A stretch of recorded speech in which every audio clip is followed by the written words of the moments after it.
Bonjour à tous. Vous regardez Place aux experts sur Carbao TV. Nous sommes sur ce plateau tous des dirigeants d'entreprise, experts dans nos domaines d'activité et membres du réseau de dirigeants Carbao. Aujourd'hui, nous sommes tous confrontés à des obligations, des faits de société, des actualités ou des nécessités dont nous ne pouvons pas maîtriser tous les paramètres, souvent par manque d'information ou de temps. L'idée de cette émission est simple. Des membres de notre réseau vont partager leur expertise professionnelle avec vous lors des quelques dizaines de minutes qui viennent. Aujourd'hui, nous, dirigeants, sommes confrontés à plein de petites obligations administratives. Un vrai millefeuille dont il nous semble que certaines ne sont pas vraiment importantes. Donc, on a tendance à les laisser de côté, car cela nous prend du temps. Et le temps, on n'en a pas beaucoup. Et puis, il faut dire que cela vient de tous les côtés. Les assurances, le registre du personnel, les bulletins de salaire, le document unique, les risques professionnels, la TVA, le RSI. Et pendant ce temps-là, qui s'occupe de réaliser les devis? Et si on parlait de rentabilité, justement? Car tout se dessine ici. Est-ce que j'ai pensé à tous mes frais? Ma marge est-elle bonne? On n'est pas loin du burn-out. Nous allons aborder tout cela avec nos experts et essayer de faire redescendre la pression, car il existe certainement de bonnes solutions. Nous recevons sur ce plateau Étienne Douchet, avocat et associé au sein du cabinet Jurilor, membre Carbao de Lorient. Hervé Aimable, qui est consultant qualité, sécurité et environnement, qui fait partie du club de Carbao Vienne-Lyon-Sud. Jennifer Conchou, société active ACPME, membre Carbao à Valence.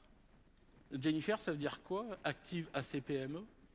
C'est par rapport à tout le conseil qu'on peut apporter aux PME pour les artisans et les commerçants en principal. D'accord. Et enfin, Nathalie Trappier, expert comptable et dirigeante du cabinet Arc-en-Ciel, Carbao à Coulommiers. Merci d'être présent avec nous sur cette émission.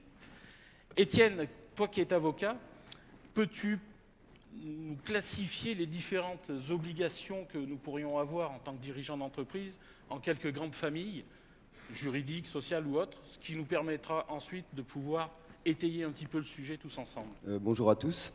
Donc la réponse à la question n'est pas simple puisque la définition elle-même de l'obligation administrative est complexe dans le sens où finalement on ne sait pas si elle existe vraiment. La meilleure définition qu'on peut avoir peut-être c'est de la définir par son contraire et de considérer que l'obligation administrative ça va être tout ce qui n'est pas le cœur de métier de l'entreprise, tout ce qui n'est pas la compétence intrinsèque du dirigeant ou l'activité de l'entreprise. En clair, si on pose la question à un dirigeant de ce que c'est qu'une obligation administrative, lui, il va résoudre ça de la manière suivante en disant que pour lui, c'est faire des papiers. La problématique, elle est duale dans la mesure où, en fonction des caractères et des acceptions des dirigeants, dans un souci d'inquiétude, on va avoir des dirigeants qui ne font plus que ça. Et dans un souci de production, on va aussi avoir des dirigeants qui ne vont pas faire grand-chose de tout ça. L'obligation administrative, finalement, du coup, c'est une immixtion dans toutes les sphères de l'activité, puisque n'existant pas par elle-même, on va finalement la trouver dans les aspects juridiques, dans les aspects comptables, dans les aspects sociaux, en matière commerciale, financière. Et du coup, ça va être compliqué de faire la part de l'obligation administrative dans tout le reste. La méthode qu'on pourra avoir pour un petit peu serrer toutes les obligations administratives qu'on a, elle peut être chronologique. Et on pourra commencer par dire qu'avant même que la société ou le dirigeant soit en activité, il y a un certain nombre de questions qui vont devoir se poser. Et notamment de prime abord sur le plan juridique, puisque avant même de se mettre à travailler, il va falloir se poser un certain nombre de questions qui parfois pour le dirigeant sont des sujets qu'il a envie de balayer d'un revers de la main pour se mettre à travailler, mais on a quand même des problématiques dès la constitution de la société, notamment sur des prises de position qui vont, au-delà de l'aspect administratif, constituer des vraies décisions stratégiques qui vont entraîner la pérennité ou pas après du fonctionnement de l'entreprise. Il y a la rédaction des statuts de la société, donc là on est dans du juridique pur, sur lequel il y a tout un tas de mentions qu'on va soit pas comprendre, soit considérer que ça relève de la décision ou de la position de l'expert comptable ou de l'avocat qui va constituer, mais en réalité ça reste la règle du jeu qui va permettre le fonctionnement de l'entreprise. À côté des statuts, on va aussi avoir des pactes d'associés qui sont soit revendiquées, soit suggérées aux dirigeants et qui peuvent entraîner des conséquences déterminantes pour l'avenir. D'accord. Je t'arrête un petit peu parce qu'on va... faut pas être non plus hors sujet. Je vais poser une question à Jennifer. Toi aussi, qui as une activité qui est concernée par le thème de l'émission, puisque tu es un soutien logistique en fait aux dirigeants d'entreprise pour la gestion de sa boîte, peux-tu nous dire en termes d'obligations sociales ce que nous pourrions oublier naturellement de faire ? Tout à fait. Alors, ce qui me vient en premier, c'est vrai que c'est par exemple l'entretien professionnel qui est obligatoire tous les 2 ans. Et ce qui est souvent omis par les entreprises, c'est que tous les 6 ans, il faut faire un état des lieux de cet entretien professionnel, qui est dans le but de comprendre les besoins du salarié, ses envies en termes de formation, ses attentes en termes d'évolution, que ce soit professionnelle ou salariale. Et c'est vrai qu'il est important tous les 6 ans de faire un état des lieux pour voir s'il y a eu une progression salariale ou professionnelle, s'il y a eu une certification ou une VAE, et s'il y a eu une action de formation. Et ce que beaucoup de chefs d'entreprise oublient, c'est que pour les entreprises de plus de 50 salariés, il faut réaliser 2 de ces 3 points. Sinon, ils doivent abonder 100 heures de formation sur leur compte personnel de formation. C'est des choses qui ne sont pas forcément faites et pourtant qui peuvent avoir un impact.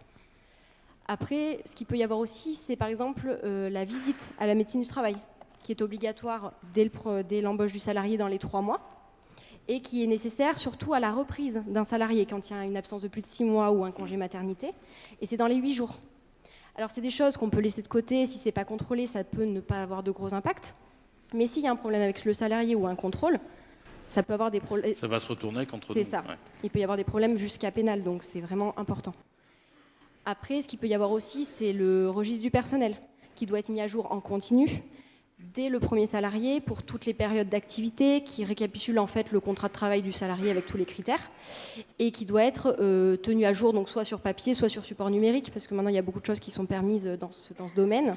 Donc, alors tout ça, donc le dirigeant il doit s'en occuper, mais est-ce qu'il y a des professionnels qui vont pouvoir l'aider ? Tout à fait. Peut-être les experts comptables.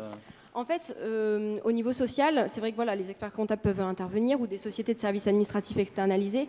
Ça leur permet de se reposer sur des personnes qui sont compétentes, qui sont formées en continu sur des obligations sociales qui sont en perpétuelle évolution. Et ça leur permet de se recentrer sur leur cœur de métier et de se libérer de ces choses où ils n'auront pas forcément toutes les compétences ni toutes les connaissances. Il y a une autre thématique, je me tourne vers toi Hervé, tu es un des spécialistes autour de la table du document unique, des risques professionnels et de la pénibilité du travail. Comment ça se passe ? Qu'est-ce qu'une entreprise risque si, par exemple, elle n'est pas à jour par rapport à l'administration ? Si elle n'est pas à jour, déjà, c'est...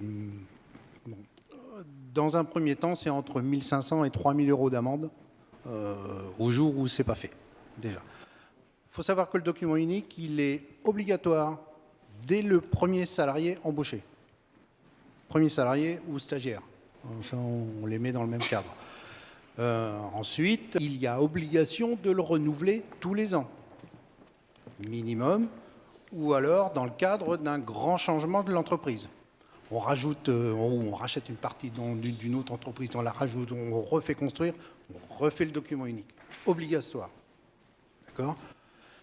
Ensuite, effectivement, il y a toute la partie prise du personnel, prise en compte de la formation et tout.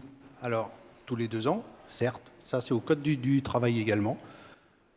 Ce qu'on fait, et ce qui rentre aussi dans ma partie, c'est la partie qualité. Moi, je l'intègre à la partie qualité ISO 9001, puisque c'est une exigence de l'ISO 9001 de se mettre en conformité, de mettre en place un plan de formation de l'entreprise pour les salariés. Donc on met un plan de formation et puis on regarde ce que les salariés veulent et ce qui est capable de leur fournir. Voilà. D'accord. Ok. Si vous avez besoin de rebondir, si vous avez quelque chose à amener en plus, n'hésitez pas. Hein, c'est un moment d'échange. Je pars sur une autre thématique, on reviendra peut-être un petit peu tout à l'heure dessus. Nathalie, tu es expert comptable, tu me disais un peu avant l'émission que les dirigeants oublient souvent un détail d'importance capitale, les mentions légales sur leur facture. Si elles ne sont pas à jour, qu'est-ce que cela peut engendrer ? On va parler de 15 € par mention manquante, par facture. Ça peut aller 15 très euros vite. par mention manquante. Alors, qu'est-ce que c'est une mention manquante? Il y en a beaucoup. Sur Internet, on va trouver tous les sujets. Dans les dernières, il y avait la loi Pinel avec l'assurance pour tout ce qui était bâtiment. Il y a également eu l'indemnité de 40 euros. Alors, ça fait rire beaucoup de personnes, mais elle reste obligatoire, cette mention. Et ça fait partie du lot avec tout ce qui est coordonnées de l'entreprise, bien sûr le SIRET à jour, hein, et puis tout ce qui est coordonnées du client. Il y a aussi une mention de la TVA, puisque selon les entreprises, hein, c'est pas toujours la même TVA, donc cette mention elle est obligatoire.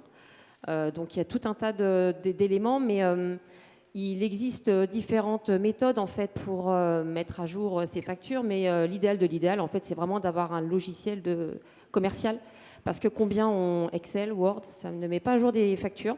On fait que de la recopie et on recopie souvent très mal, hein, et surtout la numérotation, parce que la numérotation elle est très importante en cas de contrôle fiscal. Voilà. D'ailleurs, il me semble qu'on n'a plus le droit de se servir de On n'a Excel. plus le droit, ouais. Ouais. Mais ça coûte cher un logiciel. Ah bah oui, mais bon. Et même s'ils ont le logiciel, il n'est pas toujours à jour non plus. Donc voilà, faut faire attention, il faut être prudent. Il faut, Il peut y avoir faut choisir le bon prestataire. le bon prestataire, le bon logiciel et surtout qu'il soit à jour. Mais c'est pareil dans le domaine de la comptabilité. Hein, combien ont des propres logiciels et sauf qu'ils ne sont pas à jour, ils n'émettent pas le fameux fichier des écritures comptabilité, le FEC, voilà, tout à fait. On le voit Le fichier. souvent, ouais. Ouais. On voit souvent qu'ils mettent pas à jour. Soit ils utilisent Excel, comme tu as pu le dire, soit ils changent certains paramètres, ils mettent pas à jour leur logiciel. Et pour eux, c'est pas important parce que ça marche, ils arrivent à faire des factures et des devis, mais ça peut avoir des impacts vraiment très importants. Étienne, toi qui es avocat, je pense qu'un chef d'entreprise peut se tourner vers ce genre de professionnels pour les rédiger. Dans l'activité, on assiste effectivement les administrés, entre guillemets, hein, sur ces sujets-là, qui nous sollicitent. Alors, dans l'environnement global, hein, parce que c'est toujours... Il y a le sujet administratif et il y a aussi la relation contractuelle avec le client. Donc on a les conditions générales d'utilisation, conditions générales de vente, hein, sur lesquelles les clients veulent toujours être couverts, hein, sur le plan de la rédaction. Et puis c'est au terme de ces échanges-là qu'on les interpelle également sur d'autres sujets comme les RGPD et la protection des données personnelles, la loi informatique et liberté qui doivent faire l'objet de mentions sur les sites internet ou sur tous les documents qui vont être collectés par les entreprises, hein, puisque aujourd'hui c'est le sujet de la protection des données est au cœur de l'actualité. Donc on intervient sur ces sujets-là. On en profite dans la relation client pour leur rappeler d'autres éléments obligations administratives qu'on n'a pas évoquées, c'est celle sur les locaux d'exploitation avec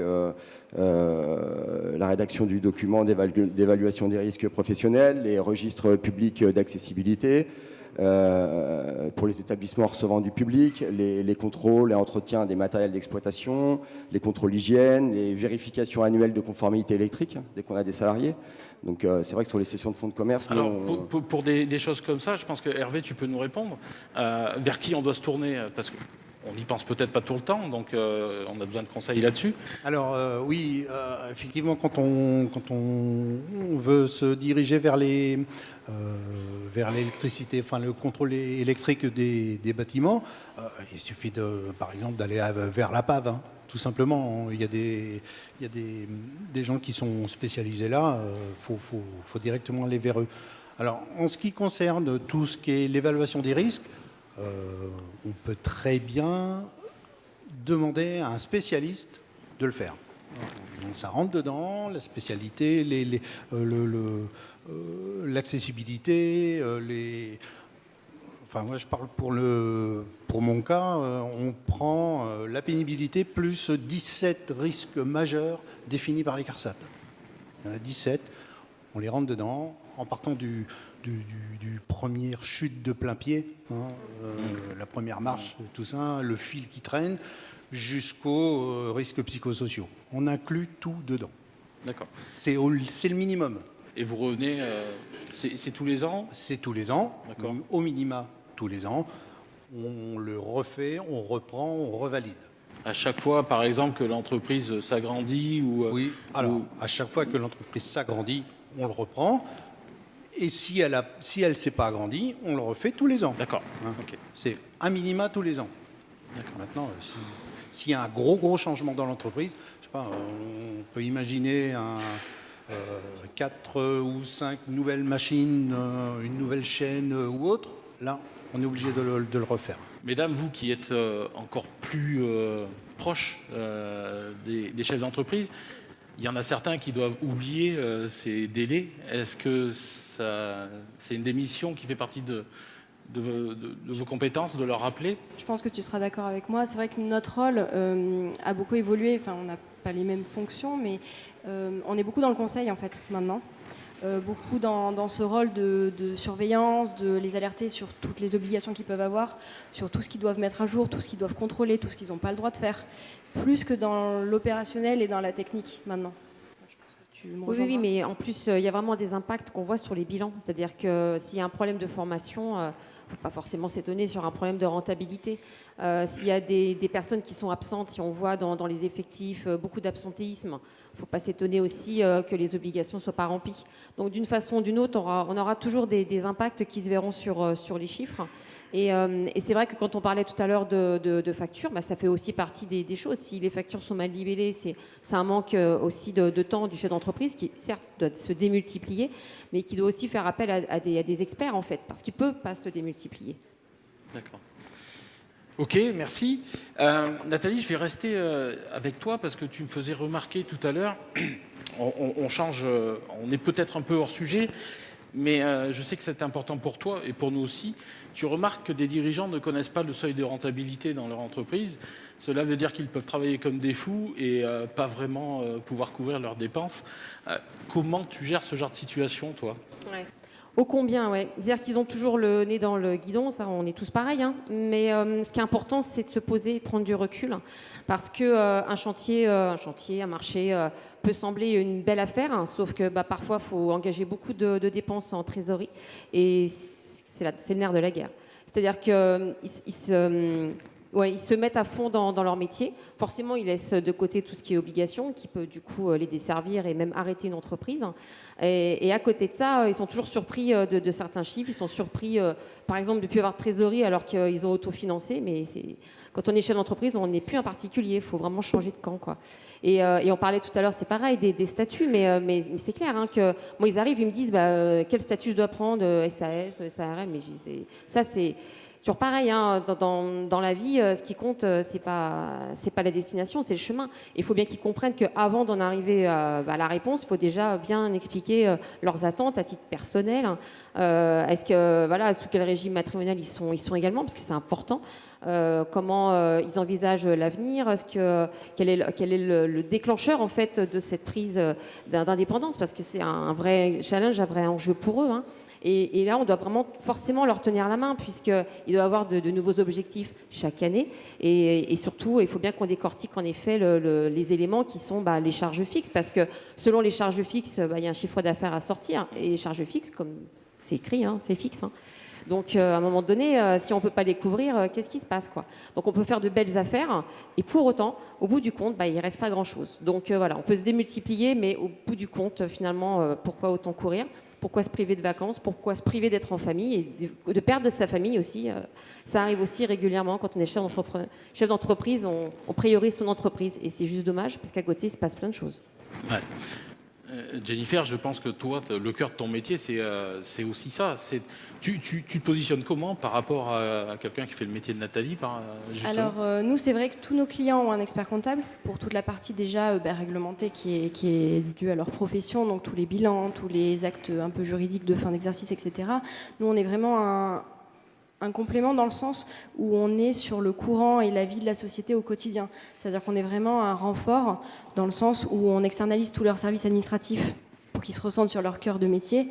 Ça peut être les relances clients, les paiements fournisseurs, mais c'est vraiment tout le back-office, entre guillemets, pour qu'eux, ils se concentrent sur leur chiffre d'affaires, leur développement.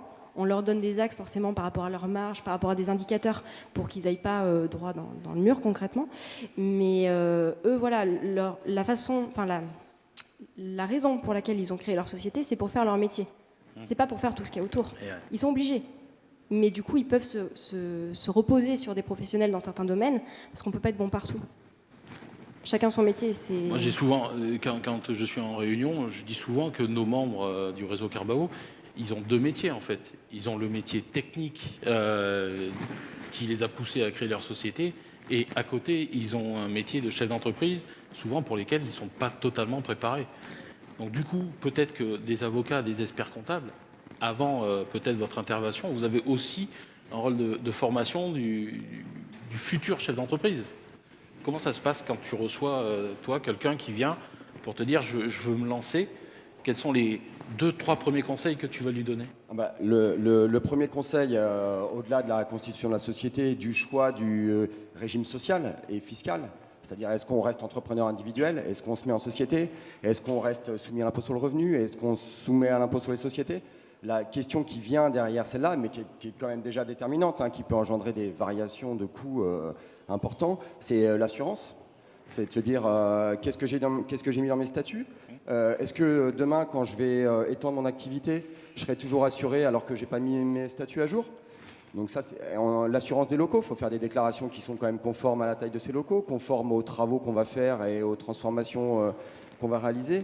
C'est aussi se poser la question, parce que les obligations administratives, c'est pas que de savoir si on va se faire attraper par la patrouille, c'est de se protéger soi-même. Donc il y a les assurances hommes-clés du dirigeant en cas de décès, parce que parfois on a plusieurs associés, et si celui qui est vraiment l'activité il décède, il faut qu'on puisse aller indemniser les familles. Donc il faut avoir des assurances, il faut que la société se fasse indemniser pour pouvoir aller rembourser les parts de celui qui en revendiquera la restitution, au moins sur le plan civil. Donc c'est ces sujets-là qu'on voit. Et c'est vrai que nous, il faut qu'on se dépêche de les traiter, parce qu'après le client, il part. Ouais. Et après, il part, on ne va pas le voir pendant 1 an, 2 ans ou 3 ans. Et voilà, un problème qui arrivera rapidement. Et la prochaine fois où moi je vais peut-être le voir, au-delà de faire un juridique annuel qui va vouloir signer chez lui parce que pour lui c'est une formalité et que c'est pas la peine de passer au cabinet, je vais le revoir qu'à la session. Ouais. À la session du fonds ou de l'entreprise, on va refaire un point. C'est-à-dire que là, on va recollecter toutes les informations. Lui dire qu'il n'a pas fait ses diagnostics électriques et il va dire « Mais moi, mon établissement, je l'ai construit, il est neuf depuis 2010 ». Bah ouais, sauf que les normes, elles ont changé 6 fois depuis. Réglementation. Et voilà, donc on va refaire les points. Et puis là, il va s'apercevoir que sa vente, elle lui coûte assez cher parce qu'on a toutes les mises à jour à faire, qu'un acheteur, il veut prendre un local qui est conforme. Et il va y avoir un budget à anticiper aussi sur ce sujet-là, parce que finalement, à force de rien faire, il va y avoir il y a un coût financier. Et il va y avoir une énorme contrainte administrative où les semaines qui vont précéder la session, finalement, ça va être l'enfer parce qu'il va courir partout et au-delà d'être dans la négociation de son prix, d'être dans des sujets, il va y avoir une masse de collecte d'informations qui va être pénible. En sachant que, comment dirais-je, la plupart du temps, le dirigeant, il délègue. Et donc, il délègue à l'expert comptable. Mais il y a une chose qu'il ne fait pas derrière, c'est qu'il ne collecte pas les documents qui ont pu être emmagasinés, stockés, traités par les cabinets qui sont des partenaires. Ce qui fait que ça arrive de changer d'expert comptable, ça arrive que la situation de la société évolue, qu'elle soit vendue. Et ces documents-là, ils ne les ont plus. Et quand nous, on leur demande d'aller collecter tout ça, ils ne savent pas où chercher l'information. Donc le dirigeant, il doit le plus possible déléguer pour que ce soit fait, notamment sur le plan social, parce que c'est extrêmement lourd. Mais surtout, la seule mission qu'il a, c'est de collecter et de ranger.